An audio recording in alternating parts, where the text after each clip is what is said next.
Hello there, this is Richard Clock. I am a knife customizer and got another customized knife to share with everyone. This is from a maker that's probably many of you haven't heard of. His name is Julius Schoop, S-C-H-O-O-P, and this is his SF1 Kratos model. And I'll talk about the changes that I made, give you a little bit of detail on what it looked like before I started. So this is a carbon fiber slab on the presentation side and titanium lock side. And purchased this knife secondhand, and when I received it, I just felt that it needed a little bit of TLC. First of all, it wasn't flipping very well. The action wasn't great, so I wanted to tune it. And then the lock face needed some work. So I carbonized the lock face, which smoothed it up quite a bit. And I took the knife apart. I cleaned inside. This is an IKBS pivot system, which, if you're not familiar with IKBS, it's a series of ball bearings that are actually loose on each side of the blade. So they can be quite a handful, a challenge to deal with, because if you're not careful, when you open this up, those little steel balls will roll everywhere and you could lose them. So it's a little bit tough to work on. But the main place that I spent all the time on this knife is on the back side. So when I received this knife, it was kind of an interesting setup. It was completely smooth silver on the titanium side, but it had a little bit of flame work here and there, like the pocket clip was flamed.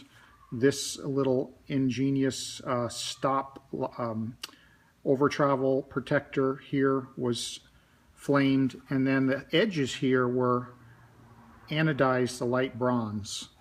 So after looking at the knife and giving some thought to what I might want to do to it, I decided to just go ahead and do, since it already had some flame work and I thought it looked kind of neat, thought let's just go ahead and do a complete flame job on the titanium side on this. So what I did is I used 800 grit sandpaper to do a nice, and also when I got it, it had quite a few little scratches on this side, which I knew I wanted to get rid of those.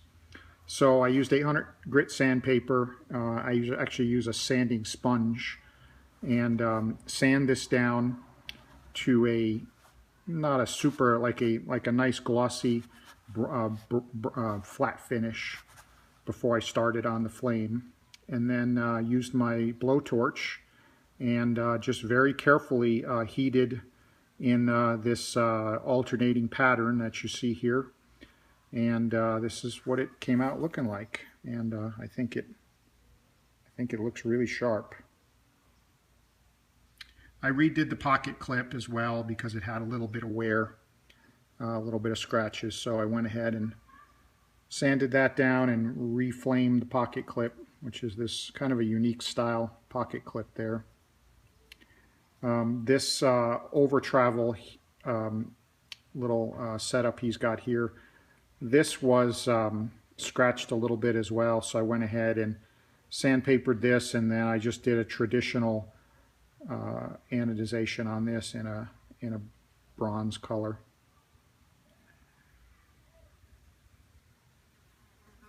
It's got really beefy scales, beefy titanium, and a beefy carbon fiber. Carbon fiber looks really nice. Got this unique design, a cutout hole here, and it's got three deep finger grooves which look really sharp. So I'll go ahead and show you the flipping action now. It's a unique blade design, not exactly clean, little bit fingerprints on there, but it's a unique blade design. Kind of looks like a bat shield or something. Didn't do anything to the blade. I liked it. It's really sharp. It's in good shape. Very little wear. I did flame ano the hardware on this side to a light bronze to kind of go with the flame work on the back. So So I'll give you a couple of shots here of the flipping action.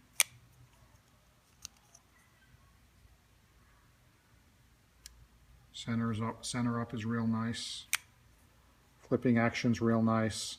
I did mention that I carbonized the lock face here so that it's completely smooth now. When you go to disengage the lock, there's no stick whatsoever.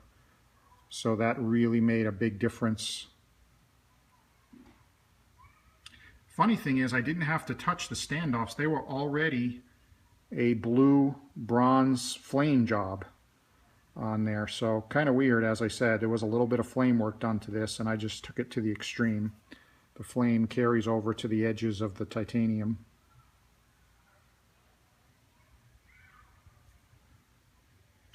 And it's a cool looking knife.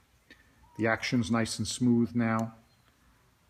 Doesn't require any wrist action to flip it, which it did when I first got it. You had to give it some wrist to get it to fire. Now you can just fire it right from the thumb stud, or from the flipper tab, I mean.